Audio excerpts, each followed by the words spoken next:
제가 봉독해 읽어드리겠습니다. 화면과 성경을 참조해 주시기 바랍니다. 22절에 있습니다. 이에 사도와 장로와 온 교회가 그 중에서 사람들을 택하여 바울과 바나바와 함께 안디옥으로 보내기를 결정하니 곧 형제 중에 인도자인 바사바라 하는 유다와 실라더라. 그 편에 편지를 붙여 이르되 사도와 장로된 형제들은 안디옥과 수리아와 길리기아에 있는 이방인 형제들에게 문안하노라. 아멘. 23절 마지막 말씀, 형제에게 문안하노라 라는 말씀으로 한 해의 반 6월 넷째 주 26주 제 주일 예배 하나님 앞에 말씀을 함께 은혜로 나누기 원합니다. 여러분, 사람의 마음이라는 게요, 나이가 적든 많든 상관없이 쉽게 바뀌지 않아요. 그래서 한번 마음 먹은 것은 그게 옳든지 그르든지 간에 사람의 마음이라는 것이 쉽게 바뀌지 않아요. 어린아이 고집도 얼마나 꺾기 어려운지 몰라요. 근데 우리 성도들은 그 어려운 고집을 꺾고 우리의 마음을 내려놓고 믿음으로 늘 마음 고쳐 살아가는 믿음의 사람이 되었음을 여러분 기억하시기 바랍니다. 오늘 본문도 쉽게 내용을 정리하면 사도 바울과 바나바가 안디옥에서 예루살렘에 찾아왔을 때에 이방인 성도들에 대한 문제가 제기되었습니다. 그것은 이방인 성도들도 유대인 성도들과 마찬가지로 율법까지도 잘 지키는 사람이 되어야 진짜 믿음이고 진짜 구원받는 사람이라는 문제였다는 거죠. 문제 제기였습니다. 그렇게 열린 예루살렘 공의회가 이 문제에 대해서 두 가지 어떤 결론을 냈냐면, 첫 번째로 예수님을 믿음으로 하나님의 자녀가 된 이방인 성도들에게 율법의 무거운 짐을 지우게 하지 말자, 이런 결론을 냈습니다. 예수 믿는 것으로 충분하다는 거예요. 다른 어떤 노력과 애씀도 필요 없다는 것이죠. 예수 믿고 예수 때문에 변화되어 살아가는 것만으로도 구원받기에 충분하다는 것입니다. 두 번째는 이제 성도가 되었다면 이방인 성도들도 예전 우상을 섬기던 사람들과 이방인들과 같이 다른 우상, 여러 신들을 섬기지 말고 우상과 음행과 목매어 죽인 것과 피를 멀리하는 것이 좋겠다라며 편지를 전하는 것으로 이 회의가 마치게 되죠. 중요한 것은 이러한 결론에 이르게 되면서 안디옥 교회와 이방인 성도들에게만 마음 고쳐 살게 되는 기회가 된 게 아니었습니다. 이 공회를 통해서 이 모든 결정을 옆에서 막 지켜보았던 예루살렘 교회의 제자들과 성도들까지도 다시 한번 마음 고쳐 살게 되는 기회가 되었다는 것이죠. 예루살렘 교회 성도들까지도 마음 고치고 다시 한번 믿음으로 살아갈 수 있는 귀한 기회를 붙잡게 되었다는 거예요. 얼마나 감사한 일인지 몰라요. 성도 여러분, 지금까지 예루살렘 교회는요, 유대인 그리스도인에 국한된 어떤 예배와 믿음을 가지고 살았습니다. 그런데 예수님을 믿는 이방인을 받아들이고 인정하게 되자 어떻게 바뀌었냐면, 급변하는 시대 상황에서 내가 아니라 예수님께서 옳다고 하신다면 기꺼이 그 일에 내 마음을 바꾸고 삶을 고치고 주님의 은혜 가운데 살기로 작정하게 되는 귀한 성도들로 더 믿음이 자라게 되었다는 거예요. 특히 오늘 보면 23절은 예루살렘 교회와 성도들이 그들이 마음을 바꾸고 고쳐먹고 살게 되었을 때에 어떻게 변화되었는지를 우리에게 잘 말해주고 있습니다. 그 첫 번째가 오늘 본문 제목과 마찬가지로 전에는 없었던 이방인에 대해 문안하는 예루살렘 교회와 성도들이 되었다는 거예요. 여러분, 예루살렘 교회의 성도들은요, 이전에는 단 한 번도 이방인들에게 무난하고 산 적이 없어요. 왜냐하면 예루살렘의 이스라엘 사람들끼리도 친한 친구가 아니면 서로 어떻게 해요? 예, 같이 얼굴 보고 살 일이 별로 없어요. 예, 가족 중심이거든요. 이스라엘 문화가. 지금도 현재 이스라엘도요. 정말 친하지 않으면 그 상대방과 같이 밥도 먹지 않아요. 그 풍습이 아직도 남아있어요. 친구가 아닌데 어떻게 밥을 먹냐. 예. 그러니 현재도 그런 풍습이 남아있는 이스라엘에 예수를 믿음으로 말미암아서 이방인에게 문안 인사를 했을 정도로 그들이 극진히 대접했다. 이건 굉장히 큰 변화예요. 파격적인 거예요. 그리고 오늘 본문에는 문안했다라고만 써 있습니다만 이 문안이라는 단어의 원어적 의미를 살펴보면 기뻐하다, 즐거워하다 그런 뜻이에요. 따라서 형제들에게 문안했다, 이방인 형제들에게 문안했다는 뜻은요, 쉽게 풀어서 말씀드리면 당신 때문에 내가 기쁩니다. 이방인 보고 그러는 거예요. 내가 당신 때문에 기쁩니다. 당신 이야기만 들어도 내가 즐겁습니다. 이런 뜻인 거예요. 그러니 이 문안하다는 뜻이 그냥 지나가는 말이 아니에요. 인사치레가 아니라는 거죠. 주 안에서 늘 서로 축복할 수 있는 이방인과 유대인 그리스도인들이 되었다는 것을 말해주는 것입니다. 성도 여러분, 우리도 이런 말을 하고 이런 믿음을 가지고 살아가야 하지 않겠습니까? 그러니 우리 성도들은 주 안에서 늘 마음 바꾸어 살기를 힘쓰는 성도가 되어야 할 줄 믿습니다. 그래서 예수님 때문에 자꾸 기뻐하고 예수님 때문에 감사하고 예수님 때문에 즐거워할 일이 많은 성도들이 다 되시길 바랍니다. 이전 같으면 내일이 잘 되고 나와 영광이 있는 곳에만 기뻐하고 즐거워하고 살았던 것이 우리의 모습이었습니다마는 이제는 예수님을 믿는 성도가 되어서 이제 구원의 기쁨을 우리는 누리게 되었죠. 이 기쁨은요, 내가 똑똑해서 얻은 게 아니에요. 내가 열심히 노력해서 얻은 게 아니에요. 오직 예수 그리스도 한 분 때문에 그분을 믿는 것만으로 우리가 기뻐하게 되고 즐거워하게 된 것이라는 것입니다. 그래서 성도가 되면 우리가 제일 많이 하고 살게 되는 것이 바로 기도하고 사는 거예요. 전에는 밤을 지새우고 걱정하고 살았는데 예수 믿고 나서는 그 걱정을 주님께 기도로 내려놓고 살게 될 때에 우리는 어떻게 해요? 주님의 위로를 받아요. 주님이 회복케 하시는 은혜를 붙잡게 돼요. 주님께서 주시는 기쁨을 누리고 살게 되는 거예요.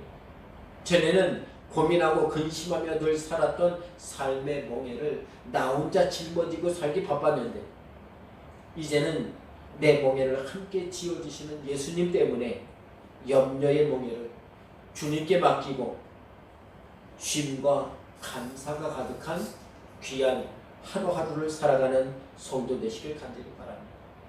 전에는 친구에게만, 아는 사람에게만, 가족에게만 위로받고 살았는데 천지를 창조하신 하나님께서 나를 위한 위로의 말씀과 은혜를 성경에 가득 담아 우리에게 주심으로 그 말씀의 위로가 삶에 넘쳐나는 성도 되시길 간절히 바랍니다. 중요한 것은 하나님께서 주신 이 말씀을 아는 것만으로는 부족하다. 하나님이 나를 위해 말씀을 주셨다는 것을 그걸 아는 것만으로는 부족한 거예요. 그 성경이 담고 있는, 성경이 전하고 있는 하나님의 복음과 구원의 복음과 기쁨의 말씀, 감사의 역사가 우리의 삶에 날마다 들어오고 나갈 수 있도록 이런 믿음으로 늘 말씀을 붙잡고 살아가는 우리 성도들이 다 되시기를 주의 이름으로 간절히 바랍니다. 두 번째로, 신앙이 십자가 신앙에서 멈추지 마시길 바랍니다. 신앙은 우리가 익히 십자가 신앙입니다. 우리가 어려운 일을 당할 때에 내가 십자가를 지는구나 이렇게 말할 때가 있습니다만은 여러분, 사람마다 소중하게 여기는 것, 그것이 없이는 내가 못 살겠다 하는 것이 혹 있을지 모르겠어요. 어떤 사람에게는 내게 꼭 있어야 되는 게 핸드폰이나 컴퓨터나 게임기가 될 수도 있고, 어떤 사람에게는 먹고 사는 낙이 인생의 가장 중요하고 소중한 것일지 모르겠어요. 가족이 잘 되는 게 안 먹어도 배부른 부모와 같은 마음이 우리 안에 늘 가득할지 모르겠어요. 그러나 가만히 생각해 보세요. 내가 생각하는 거 그것 하나만 없어도 우리가 살지 못합니까? 아니에요. 없어도 살아요. 그것보다 더 귀중한 것을 만나면, 그것보다 더 소중한 것을 만나게 되면 전의 것은 아무것도 아닌 것처럼 잊어버려요. 부모님들이 그러잖아요. 자식들이 잘 되면 지금까지 고생이 아무것도 아니에요. 어린아이를 보세요. 마음에 드는 새 장난감이 생기면 전에 가지고 놀던 옛날 장난감은 금방 잊어버려요. 어린아이만 그렇습니까? 아니, 어른들도 마찬가지예요. 항상 더 좋은 것, 항상 더 나은 것을 향한 욕구를 우리는 가지고 삽니다. 근데 우리 성도들은 어떤 마음을 가지고 살고 있습니까? 많은 분들이 나의 죄를 위해 십자가를 지신 예수 그리스도를 믿고 그 은혜에 감사하며 살고 있어요. 문제는 거기에 머물러 있다는 거예요. 예수를 믿고 사는데 늘 십자가 질 생각만 하고 산다는 것이죠. 여러분, 십자가 하면 어떤 것이 생각납니까? 고통의 십자가예요. 희생의 십자가예요. 인내의 십자가예요. 골고다 언덕으로 올라가는 고통의 십자가예요. 이것이 신앙의 전부라고 생각하기 쉽습니다. 물론 맞아요. 예수님께서 우리의 죄를 위해 십자가를 지셨어요. 그것이 변하지 않는 우리의 구원의 통로고 큰 은혜예요. 그러나 성도 여러분, 고통의 십자가, 근심의 십자가, 눈물의 십자가에서 멈추어서는 안 돼요. 주님께서 걸어가셨던 부활의 신앙, 회복의 은혜, 성령 충만한 심령으로 살아가는 성도 되시길 간절히 바랍니다. 따라서 우리는 고난의 십자가로 구원받았지만 부활의 신앙으로 회복의 은혜로 이 땅에서 믿음 충만히 살아가는 그런 성도가 되어야 한다는 것이죠. 십자가를 지신 예수님께서는 사람들에게 수치를 당하시고 수모를 받는 것도 다 참으셨어요. 그러나 그 이유는 그것이 사람을 구원케 하는 길이었기 때문에, 이것 때문에 주님께서는 참고 또 참으며 십자가 인생을 사셨어요. 그러나 성경이 말하는 십자가를 진다는 것은 로마서 12장 2절 말씀으로 요약할 수 있는데, 너희는 이 세대를 본받지 말고 오직 마음을 새롭게 함으로 변화를 받아 하나님의 기뻐하시고 선하신 온전하신 뜻이 무엇인지 잘 분별하도록 하라. 성경은 이렇게 말합니다. 여기에서 십자가에 해당되는 이 세대를 본받지 말고,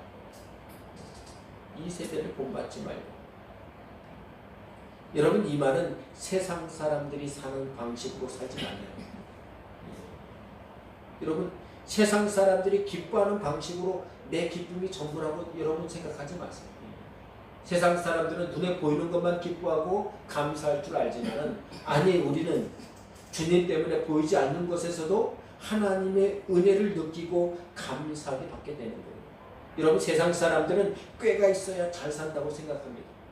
그래서 잘 살기 위해서 스스로 똑똑하려고 얼마나 애를 쓰는지 몰라요. 또 손해보지 않으려고 삽니다. 손해 안 봐야 여러분 금방 부자 되잖아요. 그래야 금방 부자 되고, 온전히 내가 어떻게 해요? 남보다 더 높은 자리, 높은 권력을 지을 수 있기 때문에 그런 거죠. 그런데 예수님을 믿는 우리 성도들은 어떻게 살아야 됩니까? 우리 성도들은 꾀가 아니라 믿음으로 살아요. 이게 세상을 본받지 않고 살아가는 방법이에요.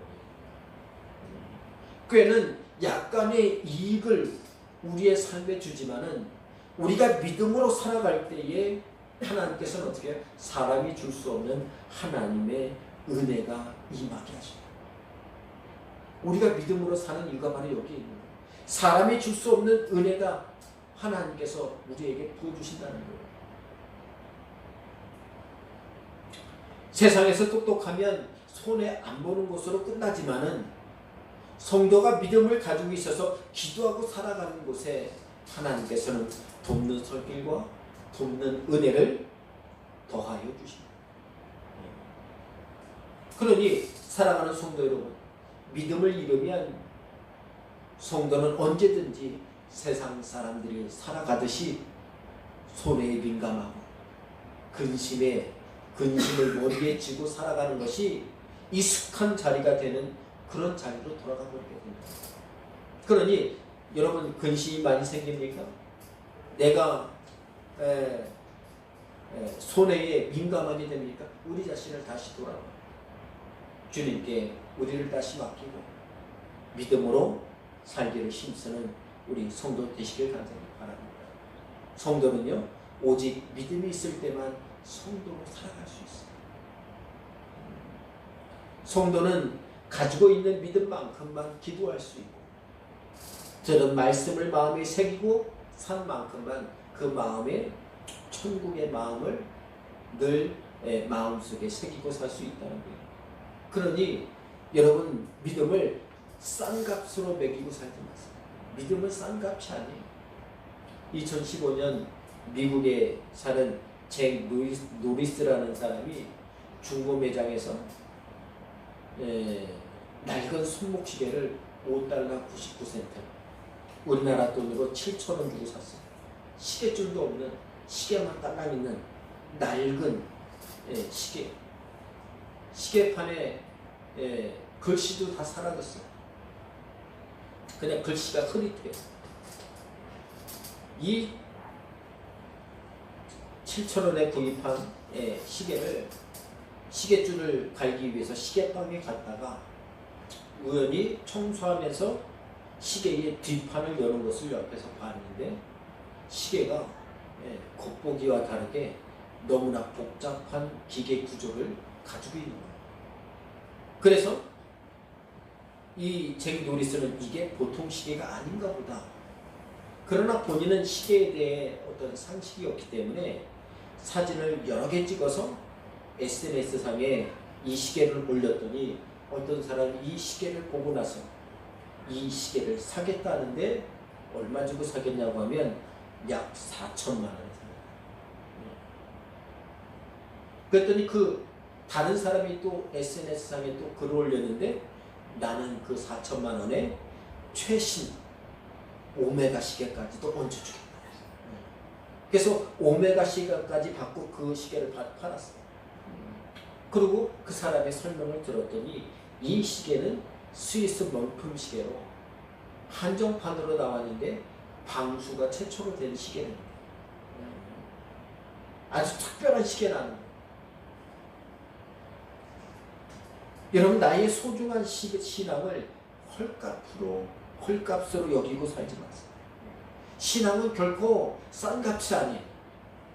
우리가 보는 눈이 없어서 그런 것이지 신앙은 그 어떤 것과도 바꿀 수 없는 한정판 구원의 길을 활짝 열어주시는 예수 그리스도의 은혜가 담긴 게 믿음 아닙니까?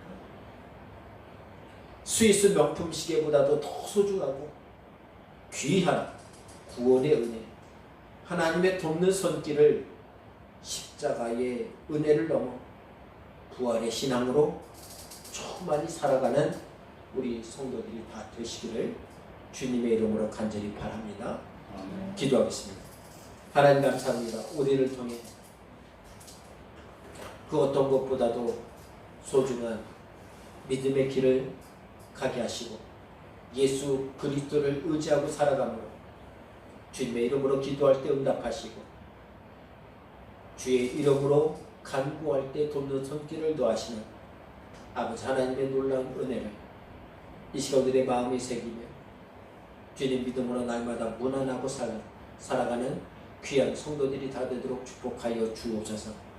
그래서 날마다 믿음으로 세상을 바라보고 가정을 바라보았더니 당신 때문에 기뻐하고 당신 때문에 나는 주 안에서 즐거운 귀한 믿음의 얼굴을 들고 살아가는 귀한 성도들이 다 되도록 주여 축복해 주옵소서. 성령께서 6월을 보내고 7월을 맞이하는 모든 성도들에게 하나님의 한량없는 은혜를 더하시고 역사에 주실 줄 믿어 감사해서 우리 주 예수님의 이름으로 간절히 축복하며 기도하옵나이다. 아멘.